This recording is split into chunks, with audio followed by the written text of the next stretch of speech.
राजनाथ सिंह जी, उत्तर प्रदेश सरकार में मेरे वरिष्ठ सहयोगी उप मुख्यमंत्री द्वय श्री केशव प्रसाद मौर्य जी, श्री ब्रजेश पाठक जी, विधानसभा के माननीय अध्यक्ष श्री सतीश महाना जी, विधान परिषद के माननीय सभापति माननीय कुंवर मानवेंद्र सिंह जी, भारतीय जनता पार्टी के प्रदेश के अध्यक्ष चौधरी भूपेंद्र सिंह जी, आज के इस समारोह में विभिन्न देशों के सम्मानित राजदूत और हाई कमिश्नर, केंद्रीय मंत्रिमंडल के सभी माननीय मंत्रीगण, शासन प्रशासन से जुड़े हुए सभी अधिकारीगण, मीडिया के बंधुगण और उत्तर प्रदेश पर विश्वास जताने वाले देश और दुनिया से आए हुए उद्योग जगत के सभी प्रतिष्ठित निवेशक और उद्यमी बंधुओं, मैं सबसे पहले देश के आदरणीय प्रधानमंत्री जी का 5 सदी के इंतजार को समाप्त करने और अभी हाल ही में यूएई में अबू धाबी में दुनिया का पहला भारत का मंदिर स्थापित करने के लिए आज के इस ग्राउंड ब्रेकिंग सेरेमनी आयोजन के अवसर पर उत्तर प्रदेश आगमन पर हृदय से स्वागत करता हूं, अभिनंदन करता हूं। प्रकृति, परमात्मा और प्रतिभा की पुण्य भूमि उत्तर प्रदेश जनता अपने इस चौथे ग्राउंड ब्रेकिंग सेरेमनी के भव्य आयोजन के अवसर पर आप सभी का हृदय से स्वागत और अभिनंदन करती है। हम सभी का सौभाग्य है आज जब भारत अमृत काल में प्रवेश कर चुका है, तब इस ऐतिहासिक कालखंड में हम सभी साक्षी और सहभागी बन पा रहे हैं और हम सभी का सौभाग्य है कि भारत के अमृत काल के सारथी के रूप में हमें प्रधानमंत्री श्री नरेंद्र मोदी जी का यशस्वी मार्गदर्शन और नेतृत्व प्राप्त हो रहा है। मुझे याद है वर्ष 2018 के प्रथम इन्वेस्टर समिट के दौरान आदरणीय प्रधानमंत्री जी ने इसी प्रदेश की राजधानी लखनऊ में कहा था कि यूपी में वैल्यूज है, वर्च्यूज है, लेकिन अब बदले हुए समय में वैल्यू एडिशन की ज्यादा आवश्यकता है। सिर्फ वर्क कल्चर से ही नहीं, सिर्फ बिजनेस कल्चर से ही नहीं, बल्कि हर क्षेत्र में यूपी की जो कोई स्ट्रेंथ है उसमें वैल्यू एडिशन की बहुत जरूरत है। आज 6 वर्ष बाद मुझे यह कहने में प्रसन्नता हो रही है कि आदरणीय प्रधानमंत्री जी के इन शब्दों को आत्मसात कर उत्तर प्रदेश ने अपनी नीतियां बनाई, जिसके परिणाम स्वरूप आज 6 वर्ष के भीतर ग्राउंड ब्रेकिंग सेरेमनी का यह चौथा संस्करण आयोजित हो रहा है। हम सब जानते हैं कि निवेश के बारे में और औद्योगिक निवेश के बारे में भारतीय मनीषा क्या कहती आई है। आचार्य कौटिल्य ने कहा था कि आर्थिक समृद्धि के लिए 3 तत्वों पर विशेष ध्यान देने की आवश्यकता है। पहली भूमि, दूसरी जनसंख्या और तीसरी पूंजी। मुझे कहते हुए गौरव की अनुभूति हो रही है कि तीनों तत्व आज उत्तर प्रदेश में प्रचुर मात्रा में उपलब्ध है।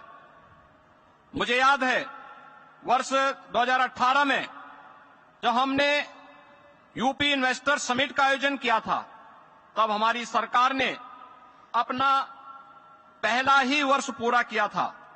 लेकिन ट्रांसफॉर्मेशन में उस शुरुआती चरण में भी आपने प्रदेश पर विश्वास जताया और परिणामतः 4,28,000 करोड़ रुपए के निवेश के प्रस्ताव उत्तर प्रदेश को प्राप्त हुए थे।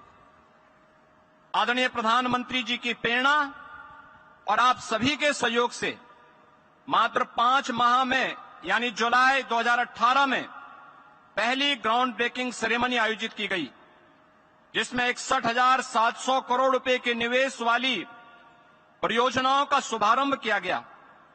सकारात्मक प्रवेश के बीच जुलाई 19 में दूसरी ग्राउंड ब्रेकिंग सेरेमनी का आयोजन किया गया, जिसमें 67,000 करोड़ रुपए के निवेश के प्रस्तावों का शुभारंभ के साथ आयोजन संपन्न हुआ। इन निवेश परियोजनाओं में लाखों नौजवानों को नौकरी और रोजगार का सृजन हुआ। कोविड कालखंड के बावजूद तीसरा ग्राउंड ब्रेकिंग समारोह अन्य 2 संस्करणों की तुलना में और भी भव्य था, जिसमें 80,000 करोड़ रुपए की परियोजनाओं का शुभारंभ किया गया। इन सभी परियोजनाओं के माध्यम से प्रदेश के लाखों नौजवानों के लिए नौकरी और रोजगार की संभावनाएं आगे बढ़ी। 10 से 12 फरवरी 2023 के बीच आयोजित ग्लोबल इन्वेस्टर समिट की अभूतपूर्व सफलता से आप सभी सुपरिचित हैं और उसके सहभागी रहे हैं। देश और दुनिया के उद्योग जगत ने हम पर विश्वास जताया, हमारी नीतियों पर भरोसा दिखाया, आदरणीय प्रधानमंत्री जी की प्रेरणा को आत्मसात किया और उत्तर प्रदेश को अब तक लगभग 40 लाख करोड़ रुपए के निवेश के प्रस्ताव प्राप्त हुए हैं। आज इन्हीं प्रयासों को धरातल पर उतारने का उत्सव है। आज प्रधानमंत्री जी के कर कमलों से 10,11,000 करोड़ रुपए की परियोजनाओं का भूमि पूजन आज यहां पर संपन्न होने जा रहा है। नया उत्तर प्रदेश उत्तम प्रदेश से अब उद्यम प्रदेश बनकर भारत के ग्रोथ इंजन के रूप में विकसित भारत के संकल्प में एक विकसित उत्तर प्रदेश बनने की ओर अग्रसर है। पहली ग्राउंड ब्रेकिंग सेरेमनी 61,000 करोड़ के निवेश प्रस्तावों का क्रियान्वयन कराने वाला उत्तर प्रदेश आज जीबीसी 4 में 10 लाख करोड़ रुपए से अधिक के निवेश प्रस्तावों का ग्राउंड ब्रेकिंग कर रहा है। यह ट्रांसफॉर्मेशन, यह बदलाव, यह स्पीड आपके विकसित भारत के इस विकसित उत्तर प्रदेश की नई पहचान है। आपके सहयोग से क्रियान्वित हो रही ये परियोजनाएं न केवल उत्तर प्रदेश बल्कि पूरे देश के विकास में महत्वपूर्ण भूमिका निभाने वाली है। आज के इस जीबीसी 4 में न केवल औद्योगिकीकरण को गति मिलेगी बल्कि प्रदेश के 34 लाख से अधिक युवाओं के लिए नौकरी और रोजगार की अवसर भी प्रदान करने का एक अद्भुत क्षण होगा। उत्तर प्रदेश जिसके नाम से 2017 और 2014 के पहले लोग घबराते थे, आने से कतराते थे, आज वही यूपी यानी अनलिमिटेड पोटेंशियल और यह नए भारत का नया उत्तर प्रदेश आज अपनी प्रतिभा और पोटेंशियल को पहचान कर सुरक्षा, सुशासन और विकास से जुड़ चुका है। देश की दूसरी बड़ी अर्थव्यवस्था के रूप में देश की अर्थव्यवस्था में 9.2% का योगदान कर रहा है। हमारा राज्य आदरणीय प्रधानमंत्री जी के कुशल मार्गदर्शन और नेतृत्व में आत्मनिर्भरता के लक्ष्य को प्राप्त कर अपनी पहचान सशक्त कर रहा है। उत्तर प्रदेश के ट्रांसफॉर्मेशन से आप सभी सुपरिचित हैं। देश का 55% एक्सप्रेसवे इसी प्रदेश में है। सबसे बड़ा रेल और रोड नेटवर्क भी यहीं पर है। Eastern and west dedicated freight corridor का जंक्शन इसी उत्तर प्रदेश में है और सबसे ज्यादा एयरपोर्ट वाला प्रदेश भी उत्तर प्रदेश ही है। चित्रकूट लिंक एक्सप्रेसवे बनने जा रहा है। अभी हाल ही में पूर्वांचल एक्सप्रेस और आगरा लखनऊ एक्सप्रेसवे को जोड़ने के लिए नया एक्सप्रेसवे बनाने का निर्णय लिया है। यह एक्सप्रेसवे राज्य के कोने कोने से मैन्युफैक्चरिंग के केंद्रों को निर्बाध कनेक्टिविटी प्रदान कर रहे हैं। हमारी तैयारी है कि अगले वर्ष की शुरुआत में जब आप प्रयागराज महाकुंभ में स्नान के लिए आए तो गंगा एक्सप्रेसवे का सुखद अनुभव आपको प्राप्त हो सके। आज उत्तर प्रदेश में जल, थल और नभ की बेहतरीन कनेक्टिविटी है। हम सब सौभाग्यशाली हैं कि आदरणीय प्रधानमंत्री जी के मार्गदर्शन और नेतृत्व में उत्तर प्रदेश अब लैंडलॉक्ड स्टेट के बंधन को समाप्त कर वाराणसी से हल्दिया तक पूर्वी बंदरगाह से जलमार्ग से जुड़ चुका है।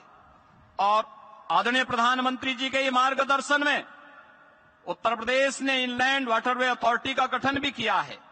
ईज ऑफ डूइंग बिजनेस और लीड्स रैंकिंग में हम अचीवर स्टेट हैं। यहां लैंड भी पर्याप्त है, बिजली भी भरपूर है, न मैन पावर की कमी है न विल पावर का अभाव ही। ईज ऑफ डूइंग बिजनेस, निवेश मित्र पोर्टल, निवेश सारथी पोर्टल, इंसेंटिव मॉनिटरिंग सिस्टम के साथ ही प्रदेश की इन्वेस्टमेंट फ्रेंडली पॉलिसी का परिणाम है कि आज हर निवेशक यहां आना चाहता है। इसमें हर एक व्यक्ति की जवाबदेही है और नीतियों में पारदर्शिता भी। उत्तर प्रदेश हर निवेशक का सम्मान करता है। अब तो लोग कहने लग गए हैं कि सुरक्षित निवेश यानी उत्तर प्रदेश। एक अभिनव प्रयास करते हुए हमारी सरकार ने प्रदेश में एफडीआई और फॉर्चून ग्लोबल 500 कंपनियों के निवेश को आकर्षित करने के लिए भी एक समर्पित नीति घोषित की है। किसी भी राज्य द्वारा बड़े पैमाने पर वैश्विक निवेश को आकर्षित करने का यह अपनी तरह से पहला प्रयास है। इसका लाभ भी आप लोग अवश्य लेंगे। इस विश्वास के साथ आज के इस कार्यक्रम में आदरणीय प्रधानमंत्री जी ने देश को $5 ट्रिलियन की इकोनॉमी बनाने का जो लक्ष्य देशवासियों के सामने रखा है, हम सब जानते हैं। पिछले 10 वर्ष में हमारा देश 11वीं अर्थव्यवस्था से 5वीं बड़ी अर्थव्यवस्था के रूप में स्थापित हुआ है और आदरणीय प्रधानमंत्री जी के नेतृत्व में उनके तीसरे कार्यकाल में भारत दुनिया की तीसरी बड़ी अर्थव्यवस्था बनेगा। इसमें किसी भी प्रकार का कोई संदेह किसी को नहीं। लेकिन हम सब जानते हैं कि यह मोदी जी की गारंटी है। इस पर यूपी को भी यकीन है और पूरा भारत पूरी मजबूती के साथ उनके साथ खड़ा है। इस संकल्प से जुड़ते हुए उत्तर प्रदेश ने स्वयं को $1 ट्रिलियन की इकोनॉमी के अर्थव्यवस्था बनाने का लक्ष्य भी रखा है। इसके लिए हमने स्केल और स्पीड पर फोकस किया है। आदरणीय प्रधानमंत्री जी के मार्गदर्शन हमें प्राप्त हो रहा है और आपका सहयोग मिलता रहा तो यह लक्ष्य निश्चित ही सिद्ध होगा। यह भूमि भगवान श्री राम की है, गोपेश्वर श्री कृष्ण की है, बाबा विश्वनाथ की है, ऋषि मुनियों की कृपा भूमि है। मां गंगा, यमुना और सरयू जैसी नदियों का आशीर्वाद भी इस भूमि को प्राप्त हुआ है। यह धन्य भूमि है, पुण्य भूमि है। यह उद्यम और उद्यमता की भी भूमि है। आज उत्तर प्रदेश भारत के श्रम शक्ति पुंज को एक अर्थ शक्ति पुंज के रूप में बनाने की ओर अग्रसर हुआ है। आज हम आदरणीय प्रधानमंत्री जी की प्रेरणा और उनके नेतृत्व में जो कुछ भी कर पा रहे हैं, यह उनका आशीर्वाद है, उनका मार्गदर्शन है और उत्तर प्रदेश भारत के ग्रोथ इंजन बनने की ओर तेजी के साथ अग्रसर है। मैं आज के इस ग्राउंड ब्रेकिंग सेरेमनी का जो चतुर्थ संस्करण आज यहां पे संपन्न होने जा रहा है, इस अवसर पर एक बार फिर से आदरणीय प्रधानमंत्री जी का हृदय से अभिनंदन करता हूं, उनका आभार व्यक्त करता हूं और उन्हें इस बात के लिए आश्वस्त करता हूं कि उत्तर प्रदेश के लिए उनका जो विजन है वह हम सबका मिशन है और उस मिशन को हम लोग लक्ष्य तक पहुंचा करके रहेंगे। इस विश्वास के साथ मैं अपनी वाणी को विराम देता हूं। धन्यवाद। जय हिंद।